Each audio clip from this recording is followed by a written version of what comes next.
Every year, hundreds of independent game developers flock to Gamescom to get their games into the hands of players. Welcome to the Gamescom Awesome Indie Show 2026. Coming up, we're highlighting some of the coolest, weirdest, most impressive, most ingenious independent games from this year's Gamescom. You can expect exclusive trailers and gameplay reveals, in-depth game previews, and interviews with the people bringing these games to life. I made a game about just walking around in this environment. So don't go anywhere. The Gamescom Awesome Indie Show 2026 starts right now. What's up, everybody, and welcome to the Gamescom Awesome Indie Show. I'm Damon Hatfield, coming to you from IGN's Los Angeles studio. Gamescom is a celebration of gaming worldwide, and every year, hundreds of studios from nearly 70 countries around the world make their way to Cologne, Germany, to share their work with you. And the Gamescom Awesome Indie Show is a chance to showcase some of the coolest new projects from independent developers. You might know some of them, others might be brand new, but they're all doing incredible work. But like I said, Gamescom is an international affair, and the Gamescom Awesome Indie Show wouldn't be possible without all of IGN's teams around the globe working together. It's time to check in with my esteemed colleague across the pond, Jane Douglas. Thanks, Damon. I'm here in IGN's brand new London studio. Coming up, we'll be showing you a ton of trailers and dropping some exclusive release date reveals. But we'll also bring you some hands-on previews and talk to some devs about how these games came to life. In just a moment, we'll hit the Gamescom show floor to see some indies out in the wild. But first, there are millions of games out there to keep track of. And here at IGN, we pride ourselves on helping you find what to play next. Scan the QR code on screen and you'll be able to easily wishlist any games shown during the Gamescom Awesome Indies show or elsewhere in our Gamescom coverage. Now, let's hand things over to our field team. Thanks, Jane. You're watching the Gamescom Awesome Indie Show. We're here on the Gamescom show floor, and it's massive and full of incredible video games to play. That's right, and in just a bit, we'll get to play some awesome indie games. But first, it's time for some trailers. These next games take a classic idea and add a whole new spin to them. Let's take a look at our first batch of games right here on the Gamescom Awesome Indies Show.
Okay, little by little.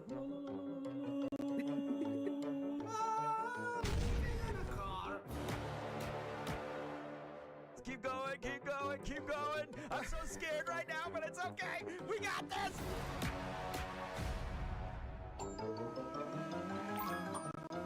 Car.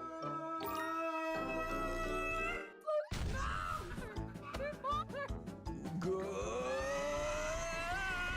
You have 25 deaths. No. 26. Oh my gosh! No! Why did you jump before? Okay, there's a bomb. Do not Stop the car! Keep going, keep going!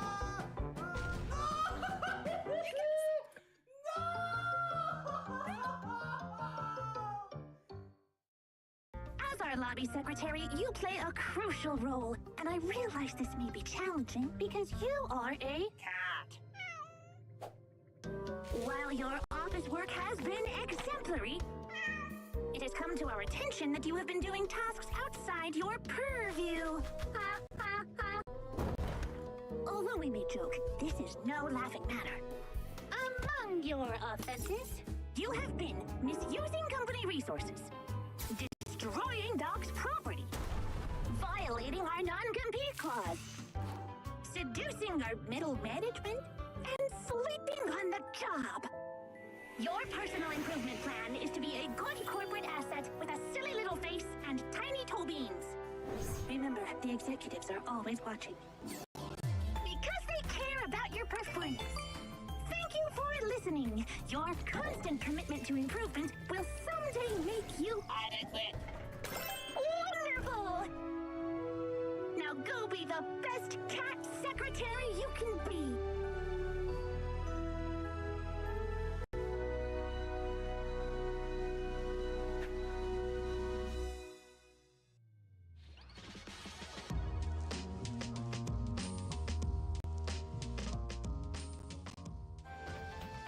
Meet Pawn, a tanuki with a good heart and a talent for doing things later.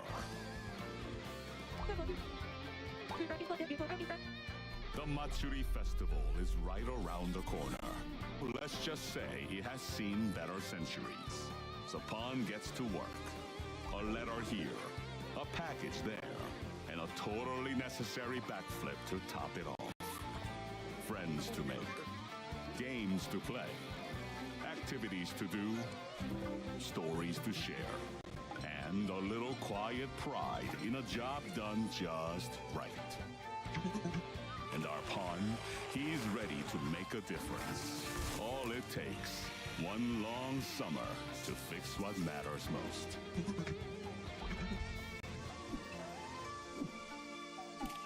Tanuki Pawn Summer. Wishlist now. Solving a murder, navigating complex, intersecting political philosophies, and making morally gray decisions sounds complicated under ideal circumstances. But something tells me it's even harder when you're under lockdown in an apartment building on the eve of a world war.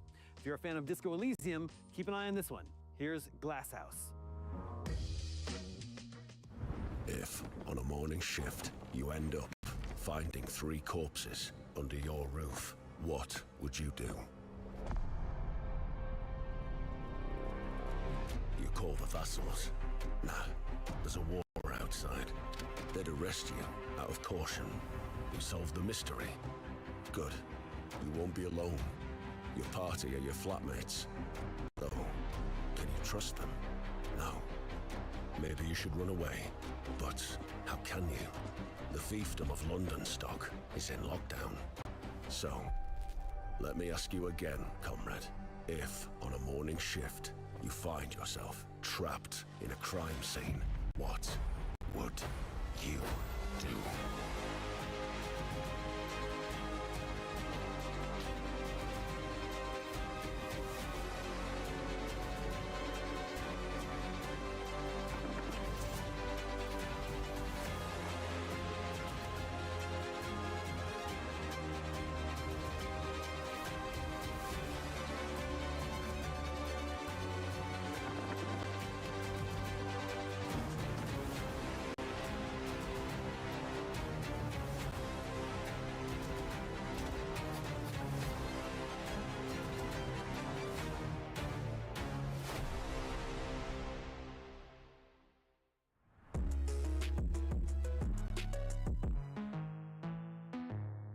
There's a spectre haunting the fiefdom of London stock.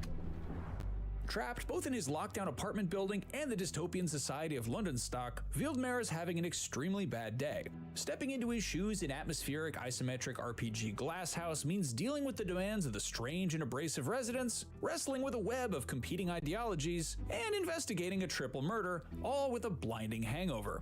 Between its political musings, bleakly funny setting, and human train wreck of a protagonist, comparisons with Disco Elysium are unavoidable. Glasshouse wears its inspiration firmly on its sleeve, but it's shaping up to be much more than just a clone.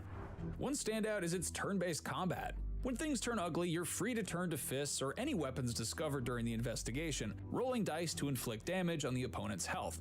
But words can also be just as impactful as violence. While the enemy keeps swinging punches, Wildemare can deploy different styles of negotiation instead, ranging from aggressive to persuasive to subversive and more, to damage their threat instead of their health, gradually calming them down. In the process, their resistances and weaknesses to particular kinds of argument will be revealed. But you can't just keep hammering away with the same approach once you discover a crack in the armor. Using the same argument multiple times in a row lessens its effectiveness, and each can only be used a certain number of times total before it's exhausted. A clever debater weaves it between different lines of attack to wear the target down. The strength of those different styles is determined by Wildemare's political outlook. Instead of upgrading traditional RPG stats with skill points, you invest points of view into ideologies, each inspired by real-world politics but reimagined to fit this strange world. Invest in the collectivist philosophy of holisticism, and the power of sensible arguments increases, while committing to capitalistic confucianism as the path to becoming more persuasive. Over the course of the game, more points of view are earned by musing on different political dilemmas thrown out by the world of Londonstock. Is the lockdown justified, for example, or an infringement on personal freedoms? Whatever your answer, you get to invest further in your chosen ideologies. Each particular combination even confers its own unique title, like the philosophical equivalent of a D&D class. Want to be a warmongering sophist? Well, better commit yourself to mixing colonialism and holisticism, the perfect build for somehow being the most reasonable guy in the room while also furiously berating anyone who disagrees with you. Of course, these decisions also affect what dialogue and choices are available while exploring the building, interacting with people and objects, and reacting to the director and the choir, the two voices in Wildemare's head that narrate and offer running commentary. Each ideology opens up its own possible courses of action based on how many points are invested in it, and every NPC has their own political compass too, determining how they react in dialogue and what weaknesses and strengths they have in a verbal sparring match. It's not just a load of empty debate though. Even outside of the thorny issue of the unsolved murders, there are all sorts of moral choices to be made. As deputy head of the condominium, one of Wildemare's first responsibilities in the game is to hand out the week's meager rations. Who gets a share and how much, however, is up to the player. They can be greedily hoarded, unfairly distributed in exchange for bribes, or portioned out according to apparent need, and you'd better believe that those that go hungry will remember it. With resources so scarce inside the building, the game's surprisingly extensive crafting system is another key feature. Items gathered from unattended drawers and cupboards can be combined to make equipment like bandages, onion soup, and joints. These can be useful in combat, open up dialogue options in conversation, or in the case of lockpicks, unlock whole new areas to snoop around in for clues. Altogether, these systems point to an experience that, behind all the very Disco Elysium-style dark humor and surreal world building, is going to be something a bit more mechanically varied than its obvious inspiration. It looks a touch closer to the feel of a traditional CRPG, only with fewer fireballs and more authoritarianism. It's an interesting twist on the formula and certainly makes it clear that Glasshouse is more than just an imitator. Now we just need to figure out which of the ideologies best justifies unlocking every door in the building and stealing everything that isn't nailed down. This is your last day, Wield. And I am sorry for that. It's time for more from the Gamescom Awesome Indies shows. And wouldn't it be cool if there was a game, a Metroidvania even, about a cannon that thinks it's a sparrow? Well, good news, there is. Let's find out more about a game called About Cannons and Sparrows right here at Gamescom Awesome Indies show. Follow me.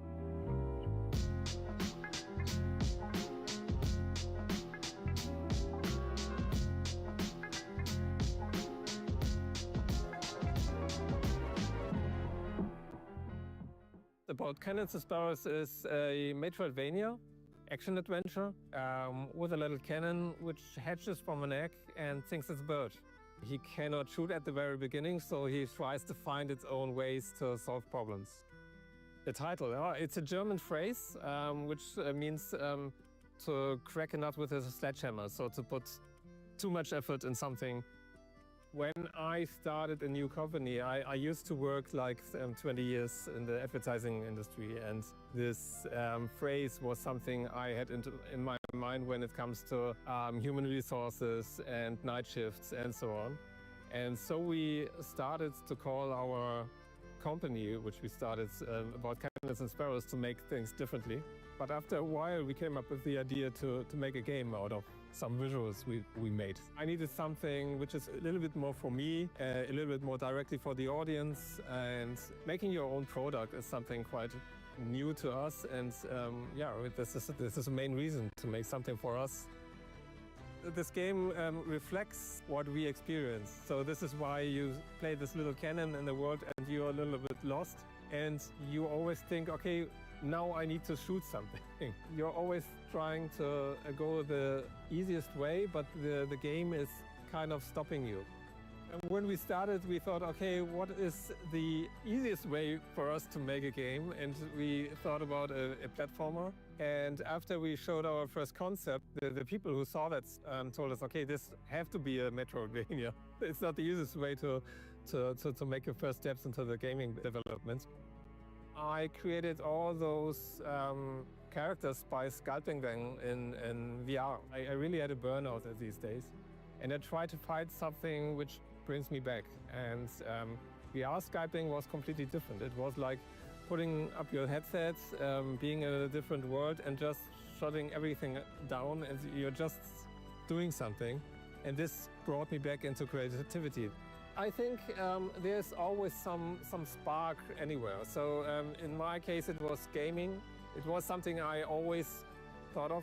Since I was a kid, I wanted to make games, but I never was able to.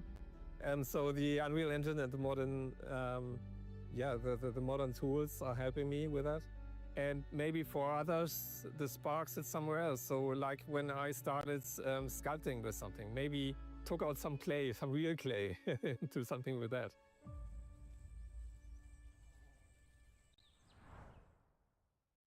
I'm here with Nico from About Cannons and Sparrows, and I really, really want to play the game. Can I, Nico? Absolutely, yes. Yes, let's go. Let's see what it's all about.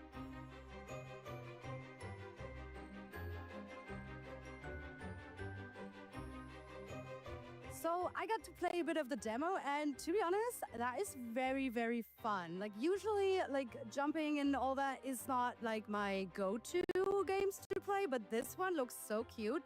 I think the cannon is very smooth to handle. It felt very natural. And also the game dev said that I managed to do a jump that most people don't succeed on the first try. So there's that. Okay, so here I am, the backseat gamer number 1. How are you enjoying the game so far? What's your first impression? Yes, it looks really cool. I mean, the idea is quite funny because I'm a flying cannon and I'm not yet able to shoot, I think, but I'm flying. I like it, yeah. That was a lot of fun, and to recognize that and your amazing achievement in this game, we have something for you. Special category, whoever approved this, thank you.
One of the core principles of gaming is, of course, getting good.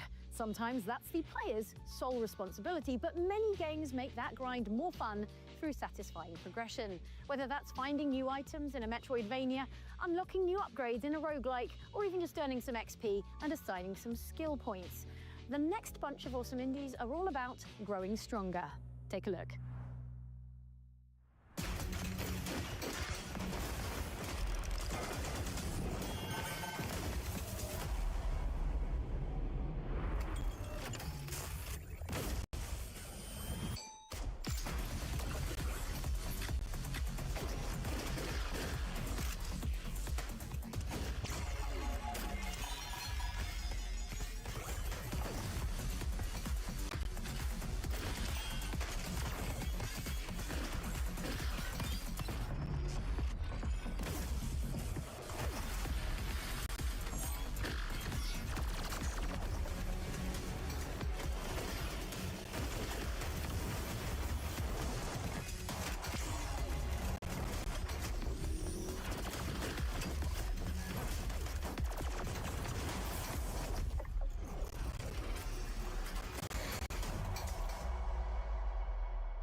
Long ago, there was balance in the world. Now, hunger has crept across the kingdoms. The roads are no longer safe. And in the darkness beneath the roots, a curse is spreading. Kit, a lowly snail. You were not born mighty. You were not made for this.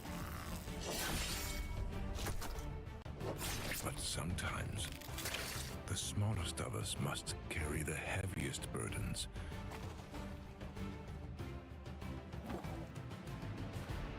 Trust your friends. String your bow. Take up your blade. There is strength beneath the smallest shell. There is courage in the softest heart. Face what waits below and restore what has been lost.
Up next on the Gamescom Awesome Indies show, a first-person horror roguelike about descending into hell, and you'll only survive the horrors that await if you play your cards just right.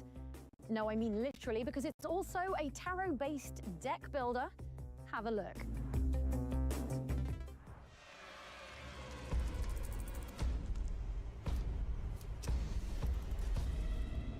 The path is dark.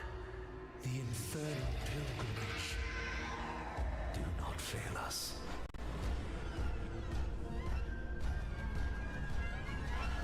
Another pilgrim, so fragile. A little firefly that plays with such passion.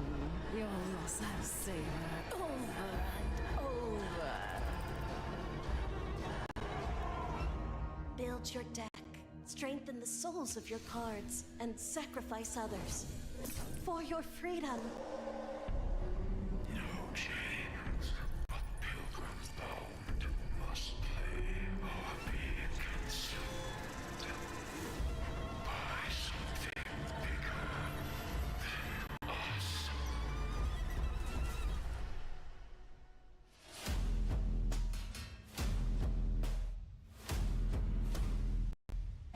Your soul is branded Infurious, a chance at redemption. In this roguelike deck builder, just making it to the card table is a tense scramble for survival. And then it's time to try and outplay a terrifying ghoul who absolutely loves making eye contact. Infurious is a unique combination of first-person horror and tabletop strategy set in a truly unsettling vision of hell itself. With only a lantern and a deck of cards for protection, descending through the layers of the underworld is a daunting task. In Infurious, hell isn't an inferno, it's a cold, deathly place built of cavernous structures through which gaunt creatures creep. Though the game's 9 levels are inspired by Dante's Divine Comedy, there's more than a little Lovecraft in here too, in the impossible architecture, eldritch symbols, and the slowly draining sanity meter that serves as your health. It's a world as visually arresting as it is disturbing. The souls that haunt these foreboding halls seem lost, like they've forgotten their purpose. Some lie catatonic on the cold floor or pray hopelessly, while others simply stare at you as you pass. But some of them, and it can be difficult to tell which until they spring to life, are hunters ready to relentlessly pursue a tasty traveler. After several minutes of quiet exploration, walking past everything from gnarled hands reaching out of the walls to shelves of severed heads whose eyes follow you as you pass, a sudden pursuit is a shock to the system. Some monsters can be warded off with the lantern, but its supply of light is limited, burns faster when held out defensively, and it doesn't work on the more distorted horrors. A little stealth can be helpful, but inevitably sneaking soon turns into panic sprinting to the next safe room with echoing footsteps a hair's breadth behind every step of the way. Survive these encounters, and the reward is to sit down opposite a creature much like the ones that were just trying to make a snack of you, and play some cards. The deck is made up of 2 things: major arcana of the tarot, such as the Fool, the Star, and the Wheel of Fortune, which serve as your minions, and stat buffs that can be applied to those minions to help keep them alive and battle the enemy.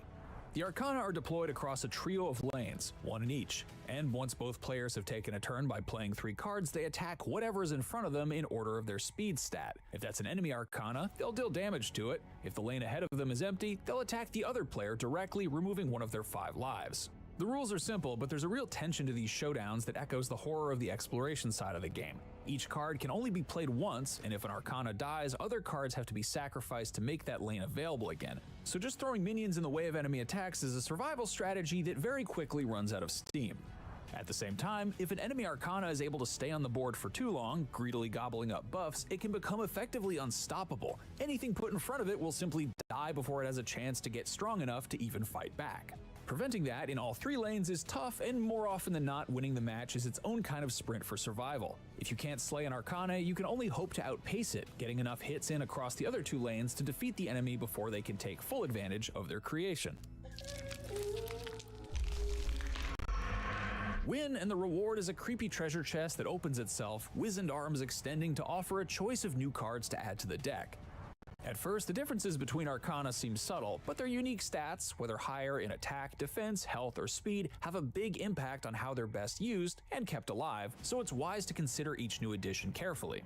The ultimate goal of Infurious is to descend through the 9 layers of hell: treachery, lust, greed, anger, and a few other unsavory themes, and to defeat the bizarre demonic rulers of each one. That is, if you can survive the mutant babies, fleshy spider monsters, and much worse things that stand between you and the card table. Death isn't the end, at least. It's just a one-way ticket back to Limbo, where resources gained during the run can be spent to enhance and modify the cards ahead of the next expedition into the pit. What awaits at the bottom as a reward for all this hard work? Well, we shudder to think. This is your infernal pilgrimage.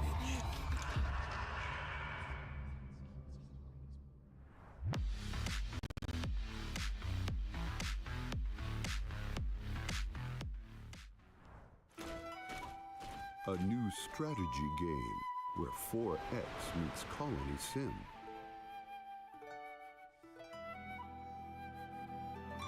Lead your people in a living world and conquer it all. Explore, build, research, shape the future of your nation. Every citizen has a will of their own. Your decisions reshape the fate of the world. Will you choose diplomacy or conflict?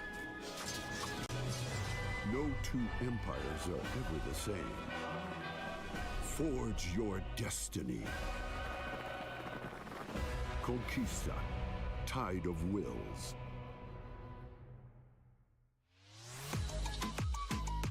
You're rocking with the Gamescom Awesome Indie Show. As you can see, there's a giant robot here at Gamescom, which reminds me of our next game. A fast-paced, twin-stick shooter, 9 rounds rapid, set on a futuristic space station. But before we play it, we'll hear from the team creating it, right?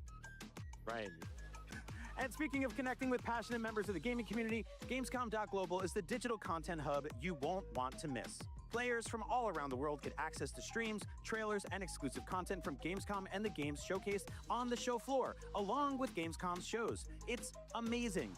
And if you want to take up a fun quest yourself, check out Gamescom Epics, our interactive adventure where you can become part of Epi's journey. Through the Gamescom-verse, across 7 chapters, new tasks, challenges, and loot await you. Check out Gamescom.global or follow this QR code.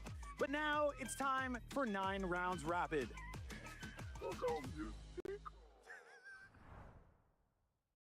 My name is Joe Plant. I'm a director, lead artist, and a dev of our game 9 Rounds Rapid.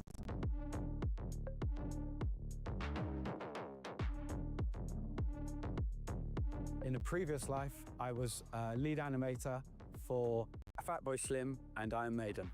I have always been hugely inspired by games since I was a child. From the Amiga 500 days with developers like the Bitmap Brothers and Psygnosis, they've informed my sense of style and production from the get-go, and they've been a huge inspiration for me. The art style always comes first. I can't help myself. So I actually got the art style done first thing, kind of backwards. You're supposed to get everything blocked out and finished in that respect. So I did the art style first, and then we built the game and the mechanics around that. I've always had a very strong style, which I can't really escape. So it came out naturally. We're all hand painted, so it's kind of the hard way, but it's the fun way. So it's all designed, concepted on pencil and paper, and all the textures are made in pencil and paper. Then the 3D models are designed in 3D, obviously, and then we wrap those textures around the models in the 3D software. Then it's painted digitally on top of that. But then for the hero models, then we reflatten all that, print that out, and then rework into the original work with more ink work, and then re-wrap it, re-project it onto the models. Through the process of building it up that way, you keep a kind of organic feel to the work. There's more of me in it as well. It's very fun, it's very satisfying, and the end results speak for themselves, I'd say. How has my past work influenced the work in this game? I would say everything's cumulative in my career, I feel. So everything's growing from the last job and the last job. I'm educating myself constantly and teaching myself and learning. It's informed by it all, but it's evolved from it. My advice to the next generation of artists is to believe in yourself and keep on going and put in the work and just do it. And doors will open, and enjoy it, love the art, and just make it for the sake of it. If you keep on doing it enough, it will work.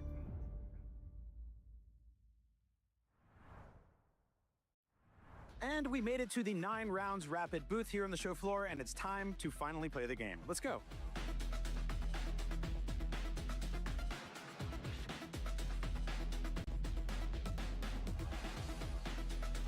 I had so much fun playing that. That is incredibly tense and challenging, and I almost died like 50 times, but I kept going, and I killed everything I could until I couldn't. That is exactly the kind of game I love. It reminds me of Smash TV or other old school arcade games I used to play, twin stick shooters. It just feels great.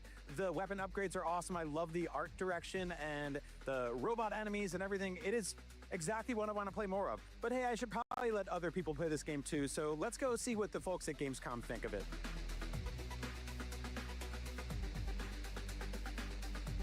All right, so you just played through the 9 rounds rapid demo here at Gamescom. What'd you think of the combat? Very intuitive, very self-explanatory. I had zero problems figuring out what to do. You aim, you shoot, you kill, and you move on, and that's what I like. Joe, we just want to give you this certificate of recognition. It's called Your Heartbeat Called It's Concerned, which means it's very tense and challenging, and that really worked for me, so congrats. Thank you so much. We very much appreciate it. All right, before we go check out some awesome indies, here's a quick reminder of what you can expect from Gamescom 2026.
There are countless artistic mediums that can be used to tell compelling stories or deliver stunning visuals, but one thing that makes games truly unique is their ability to turn players loose in a whole self-contained microcosm they can explore on their own. Up next, we're checking out a few awesome indies that we can't wait to explore for ourselves. Take a look.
In Cairn, you ascended Mount Kami with pro climber Ava, exploring its secrets and pushing your climbing skills to the limit to reach the peak.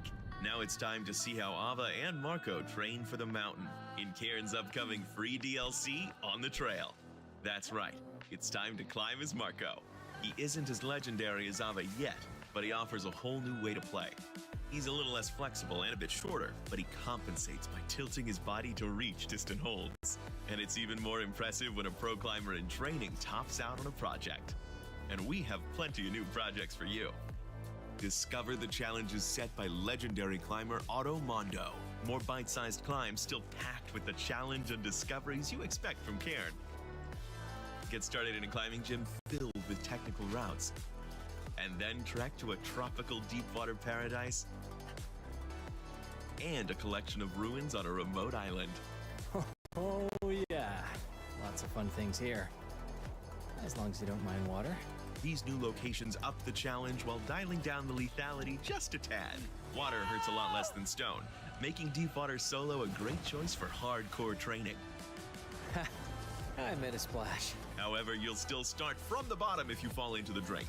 To preserve Cairn's survival challenge, we've introduced energy mode for these new climbs. You only have a certain amount of energy to reach the top, so be sure to spend it wisely and try not to fall too much. From perilous underhangs to the climbing gym of your dreams, On the Trail brings you more of the sweaty controller climbs you love from Cairn with exciting new twists. Marco and 3 new climbing locations will be waiting for you when On the Trail releases later this year.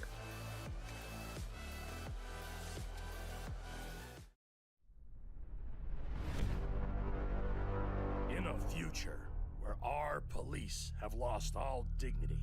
Are you an actual cop? Sir, I'm a public safety officer. I enforce the law with kindness and vulnerability. Where diverse youth dress up like animals. We are the feral furries, the coolest kids in the Anthropocene.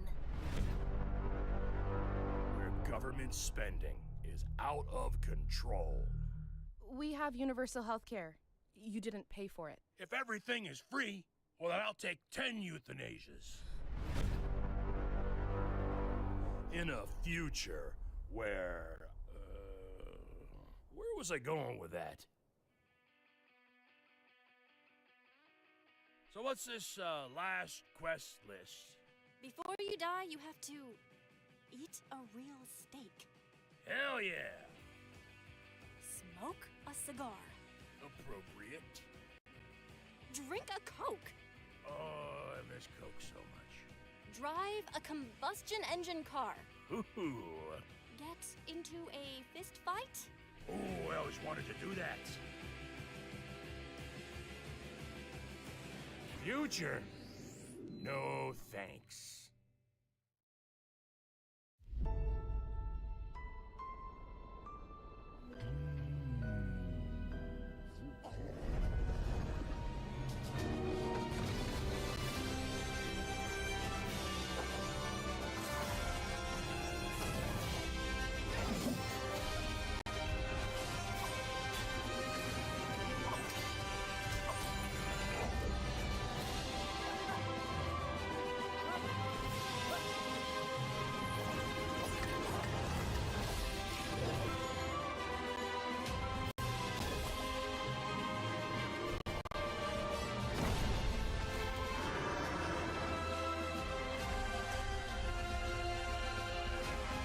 I won't leave without Lyra. I need to find her.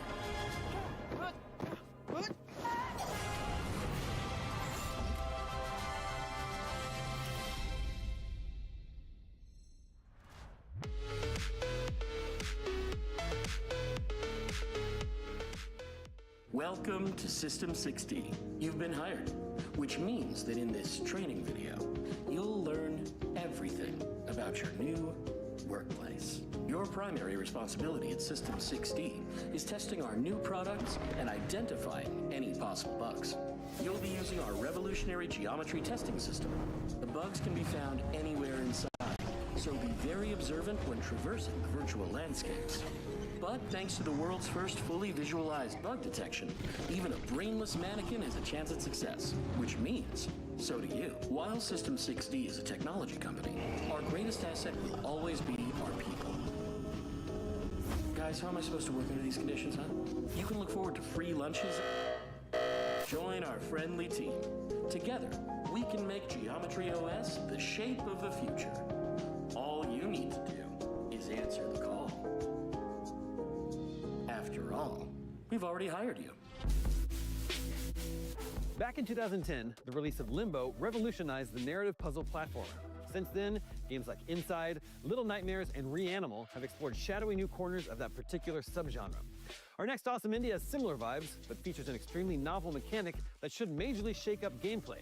Here's a look at 4 AM right here at the Gamescom Awesome Indie Show.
In this dark cinematic stealth adventure, the key to staying alive is one unusual tool: the power to clone objects around you.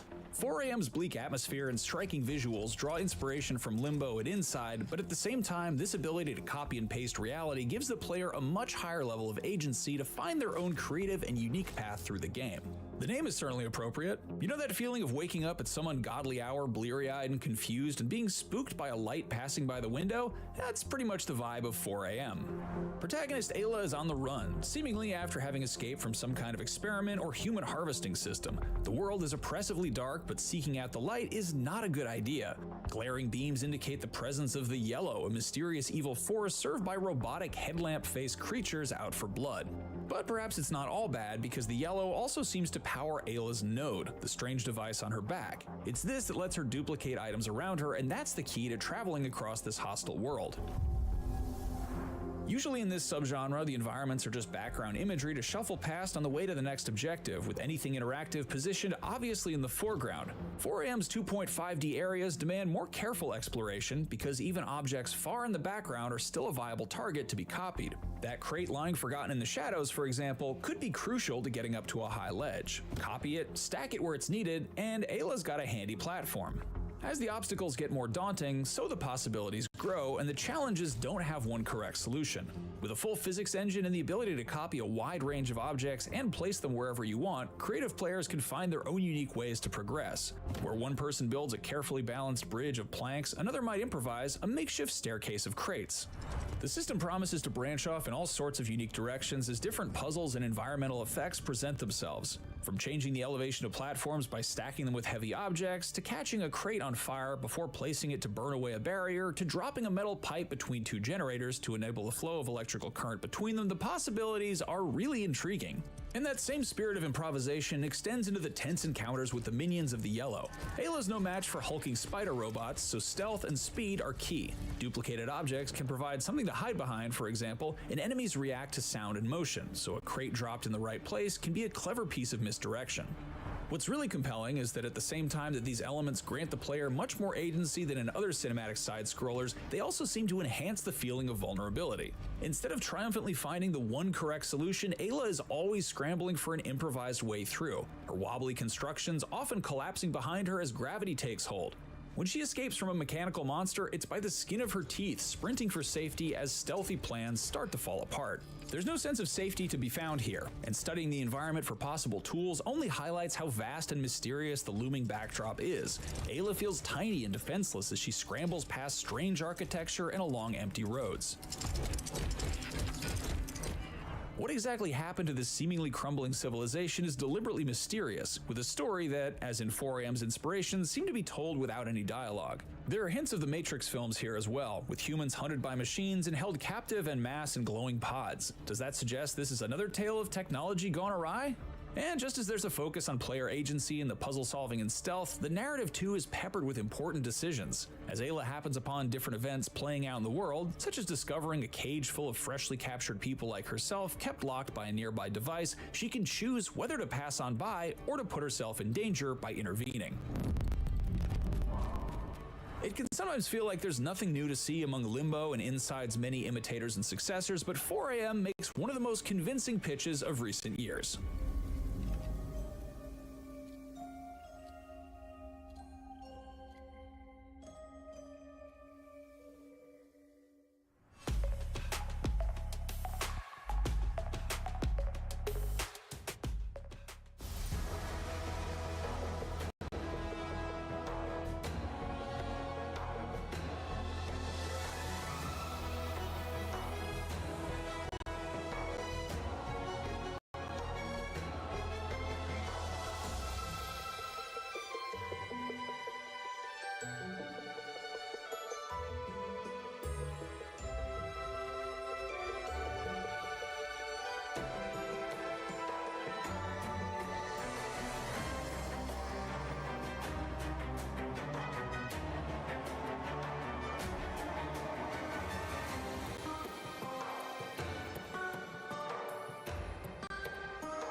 You're watching the Gamescom Awesome Indies show. The world can be crazy and confusing and so loud, so sometimes what you gotta do is you gotta play something really relaxing and calm.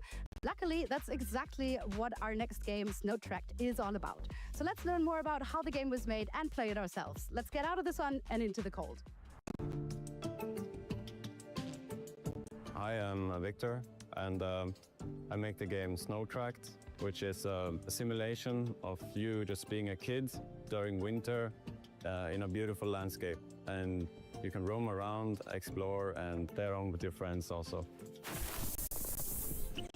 Being a kid for me is you're being driven by your curiosity. So you don't have any demands on you from the outside. You're just like, oh, I want to go that way. So that's the game I wanted to make, and it felt right to have it around you being a kid. I think I've always liked snow and how light falls on snow. And I'm inspired by a lot of other things like sci-fi and those things I've done for work. But for my own game, I wanted to do just nature. So I moved up north to like almost the polar circle. You just kind of walk around in environments like these and make tracks and destroy snow and stuff. When you go to a small community like that up north, you become friends with kind of your neighbors, and they were very surprised. I was like the talk of the village. They were like, there's some guy moved up here, and they could see me recording sounds outside, and moving up there has been like a journey to find sort of calmness. So like in the game, a place to kind of unwind for a bit. I found that it's actually a window where you see in to the river below. To me, winter is one of the seasons, right? And I think humans, we also have seasons where we go in and reflect on things or rest for real. And I feel like we're not always doing that in our culture. Like we're always on all the time. This is a game a lot about reflection and sort of rest and all those kind of aspects. I wanted to see if I could make an environment or a space for you to be in without me giving you points for it. Like if I remove the points, would you still want to be in the environment? And not anti-game, but a different type of project. Seeing how nature is up there has been really inspiring. And then a surprising thing was also with sounds, like the absolute quiet that you can find up there. And it's not like if you have headphones and it's quiet like clear. It's quiet, like all the way to the horizon. That's been really cool and inspired me to for the soundscape in the game. There's good things if you have a connection to a place also. Who have been moving around, I really like that experience, but I also see things you could really value in the place you come from.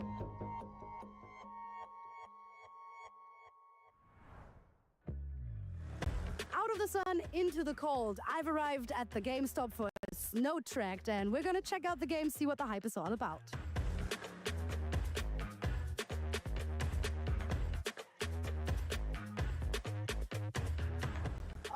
That was refreshing, so relaxing actually. Playing in the snow is a lot of fun, everybody knows that. And the problem is you get cold like really, really soon. So Snow Tracked takes care of all of that. No cold for you at home, but certainly a lot of fun walking through the snow, throwing snowballs, collecting things. It's giving a very, very wholesome vibe.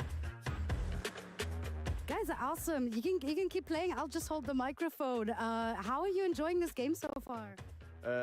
I'm figuring it out right now, but I think I'm gonna like it. Got it. And do you feel like a sense of like the game is calming or like relaxing kind of, or are you like stressed trying to survive in the snow? No, I think it's like more relaxed because it's more like a base builder. So yeah, I can relax right now. Awesome. So if you look for a place for some quiet in Gamescom, then this is where you should go. What a charming and very calming game. We have a bit of an appreciation for you. Special category. I feel really honored. When will the game be available to play, or like maybe a demo? Or? I think this winter, but definitely during 2027. So thank you. You're welcome. And yeah, I loved playing this game, and I hope you guys check it out as well. Keep watching the Gamescom Awesome Indies show.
Up next on the Gamescom Awesome Indies show, a look at some games that are trying new things narratively. Maybe that's telling a story unlike anything we've heard before, or maybe it's dealing with familiar subject matter, but told in a whole new way.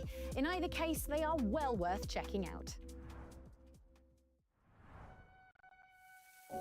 I never knew much about my grandfather. Whenever I saw him at the lighthouse, he was tinkering with his cards. Little did I know, he found a way to keep his memories alive. I could see them unfold right in front of me.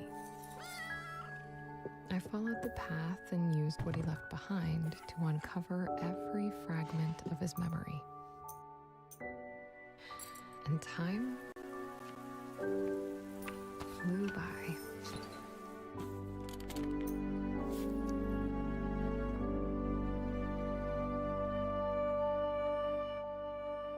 All these stories made me feel like a child again. I'm glad he kept them for me, wherever he is now.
that.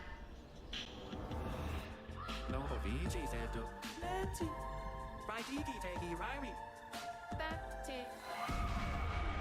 Where you go, Dad?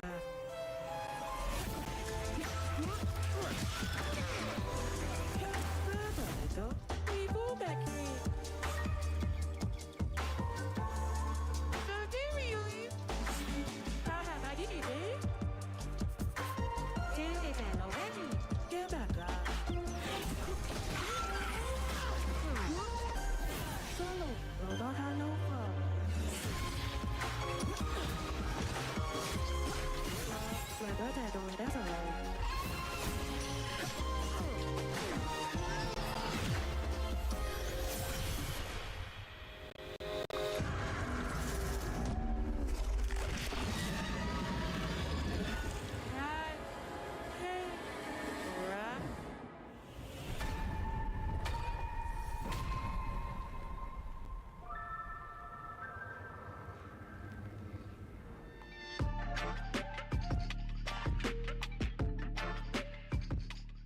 Hello and welcome to Isle Goblin, a game where you and your friends work together to fight off the nasty humans that have invaded your island. Unfortunately for you, it won't be easy, so you'll need to explore for resources, fight humans, steal their strange and mysterious artifacts, and encounter terrifying bosses. Then you'll come home to rebuild your town and help out all your goblin villagers. The NPCs will have little lives and desires of their own, and you can befriend them by giving them gifts, doing tasks for them, or inviting them to come follow you around. Now speaking of friends, the game supports multiplayer with up to 7 of your real-life goblin pals. You can pillage dungeons, solve puzzles, slay humans, and raise spider babies together to your heart's content. Now I've just signed a deal with a publisher, so I was able to quit my job and now I'm working on it full time. It's progressing fast and I'm going to start public playtesting soon, so make sure to head on over to Steam and click this big button here to get in line if that sounds fun. You can also of course wishlist it to get an email when it does release. And with that, thanks for watching and hopefully I'll see you around on Isle Goblin.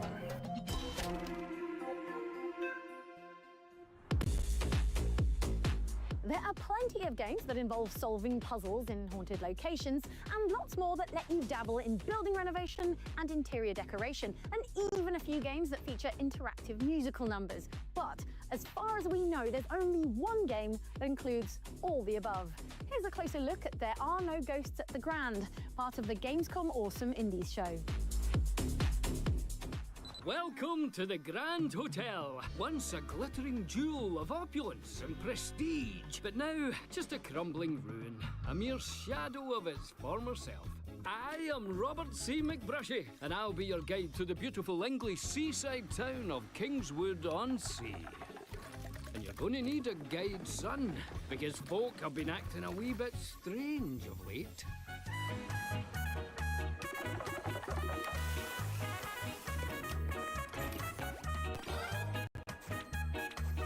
Every room I clear, the more of the hotel I unlock, the more the house seems to be coming alive. It's almost like it wants to talk to me. Chris, you need to know this house does things. It's like it swallows people. The deeper I go, the more it feels like I'm walking further into a maze.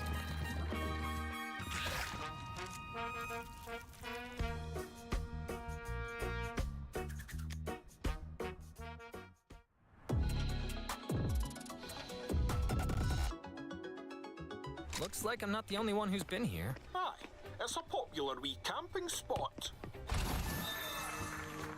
Part renovation sim, part Lovecraftian mystery, part ghost hunting shooter, There Are No Ghosts at the Grand is overflowing with creative ideas.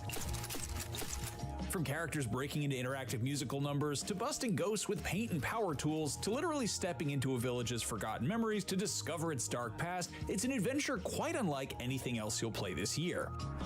American Chris David inherits a rundown hotel in a fading English seaside town, but there's nothing conventional about the way he goes about restoring the building to its former glory.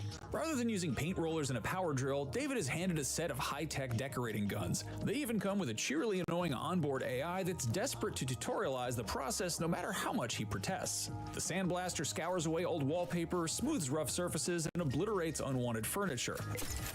The power spray can instantly apply a new coat of paint to a room and somehow even shoot out wallpaper and new floorboards. Objects can be moved around with the furniture, which can also instantly summon up everything from beds to chairs to pianos, and the TurboVac sucks up any loose debris, from fallen leaves to bits of broken furniture, and where needed, ejects it back out again too. With such an impressive arsenal, renovation is quick and easy, especially with how forgiving the game is of the little details. It'll automatically fill in the edges of a wall once the majority of it's been painted, making for a pleasingly gentle experience that's simple, but with plenty of room for creativity. Certain rooms and areas offer a specific set of challenges to complete, such as fully clearing them of debris, putting up a fresh coat of wallpaper, and fixing all the wonky hanging portraits. There's pleasure to be had in carefully picking over the room, searching for all the little elements that need fixing. But equally, if you're feeling less patient, each gun has a scanner that highlights objects you still need to use it on, allowing for a quick speed run through the tasks instead. There are even little puzzles to discover and solve as the decoration work goes on. A set of seasonal paintings, for example, offers a reward if rearranged back in the right order of spring through winter. But beyond the hotel, there are much bigger mysteries in need of investigation. Progressing through the story means meeting the colorful locals, exploring the village and nearby islands, and getting to the bottom of a supernatural mystery involving ghosts, Lovecraftian monsters, and an eerie black slime. I think I've discovered where the weird black slime on the beach is coming from. Oh, so you mean it's not leaking straight from hell? And the best part? Much of it is delivered in musical form. Exactly why the local inhabitants are so prone to bursting into song, we couldn't tell you, but it's a charming way to learn more about their personalities and the village's plight. Thankfully, the musical numbers don't grind the game to a halt, often accompanying the action rather than simply being a cutscene. You even get to join in certain parts, picking dialogue choices that both change the lyrics of the verses and affect how characters feel about you. I'll do my part and unravel the strings down in the deep, deep dark. It's not all song and laughter though, and soon things take a darker turn. During a trip to an island that could be the source of the black goo, David gets stranded, and though the decorating guns are handy for creating a comfortable camp, when night falls, the supernatural creeps in. A strange black cat follows David and reveals it can talk, in an Australian accent, because why not? Sorry about that, mate. I'm just looking for the dunny. While ghostly figures waver in the air and strange monsters emerge from the shadows. It can be genuinely unnerving despite the game's otherwise cozy feel. One sequence involves a swarm of creepy shape-shifting chairs, which could change the way you look at furniture forever. It's right about now you realize how versatile the decorating guns really are. A leaping monster can be put down with a shot from the sandblaster, while an invisible spirit needs to be sprayed with paint to be revealed, and yes, of course you can suck up ghosts with the vacuum. Run, boy! Run! They keep coming. They might just be the key to getting some answers too. Exploring at night reveals strange floating memories, windows into moments in the past, but they can only be accessed by making the area around them match how it used to look, so before long David is discovering classified World War II secrets and dark Lovecraftian truths by moving around furniture, cleaning up junk, and arranging books back onto their shelves. A tidy up and a fresh coat of paint really can solve any problem then, and as the game progresses, that philosophy is applied across the whole village, and you're tasked with renovating shops and residences all around the semi-open world. A place for everything, and everything in its place, including monsters from beyond our mortal world. What could be more satisfying than that? Don't look so smug. You're trapped here too.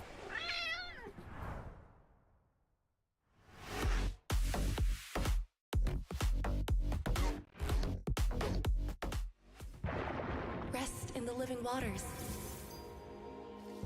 Fear the word and rejoice with trembling. Where are we? Hell would be my best guess. It is the faith that betrayed us. Don't you know? All change is progress. What is that?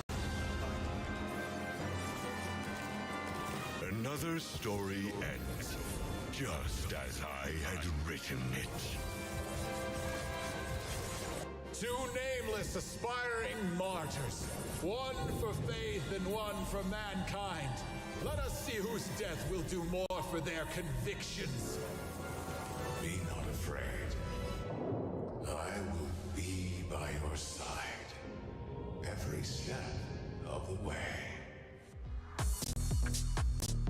The retro area at Gamescom 2026 is full of nostalgia, and up next is a modern retro game that not only celebrates our love for classic gaming, but also has its own little secret. I'm heading to the Gamescom indie area to check it out, but before we get there, let's learn what this retro roguelike with a twist is all about. I was inspired to make this game by a very personal story of mine. Growing up, I had a very close friend, and the way that we bonded, the way that we shared our time together was playing video games. Every weekend, we'd rent a new game from our local Rogers Video or Video Update, and that was just what we did. It's what we talked about. It's how we built our friendship. And unfortunately, shortly after high school, this friend of mine, he passed away. He got ill. There was really not much we could do in the time that we had. And about maybe 10 years after that, I was back at my parents' house and I was going through my stuff in the garage, my old stuff, found my old video game consoles, and I started hooking them up and playing them just for old time's sake to see what I had, go down memory lane. And his save data was still in those games. So that idea of his, what I call the digital ghost, was still living in those games. And I felt that that was such a uniquely modern form of grief. So I wanted to make a game about this idea of digital ghosts and what happens when we revisit the past through the lens of these video games that we may have shared with someone who was important to us. The idea of this game is that you're actually playing someone else's copy of Dungeon Lurker. This isn't your copy, this isn't your game system, this isn't your space, but you're revisiting the memories that you shared with someone who had it. Even in ways that probably won't matter to people, it's all pulled from my experience of digging through those old memories. That's what that whole basement setup is. It's an old TV that really a whole setup that just hasn't been touched since the 90s or since the early 2000s. And I really want players to feel like they're, even in a slightly uncomfortable way, they're digging into someone else's life through the lens of the games that they played, the media they consumed, whatever it is. We went with a very action-focused, roguelite kind of experience because I love action games. It's really my bread and butter. It's the type of games that we would play together as kids as well. Magic Sword being a big influence there. But also we want players to really feel invested in the game world, really drawn in to a point where they might even be totally taken off guard or surprised by what happens with the rest of the game. When a game has an overarching meta-narrative, sometimes the gameplay can be very simple because it's more focused on the story. And we want a game that you can really sink your teeth into. It's got pretty intense, more methodical combat. It's a little more arcadey in its design. The story here is really what inspired it, but we're very passionate about the design and the game experience on its own.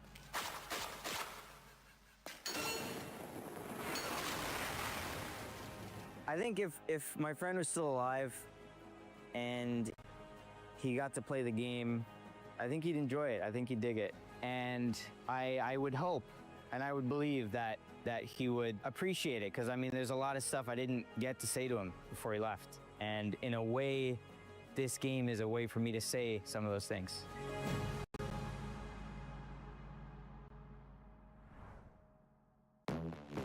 Well, I've made it to Dungeon Lurker here on the Gamescom show floor, and it's finally time to play it myself. So let's do that.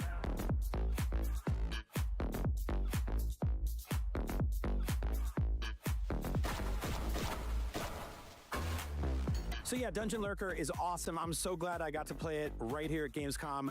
The art direction is so cool. The combat is really fun and challenging, and it's packed with secrets that I just love. Little Easter eggs from that era. Being able to pull out and see the living room and flip through a manual that has actual handwritten notes in it just reminds me of the era of video games I grew up playing in with my friends. So it just makes me really happy that this exists. I cannot wait to play the full version of Dungeon Lurker. Well, that's what I thought of Dungeon Lurker, but let's find out what someone at Gamescom thinks about it.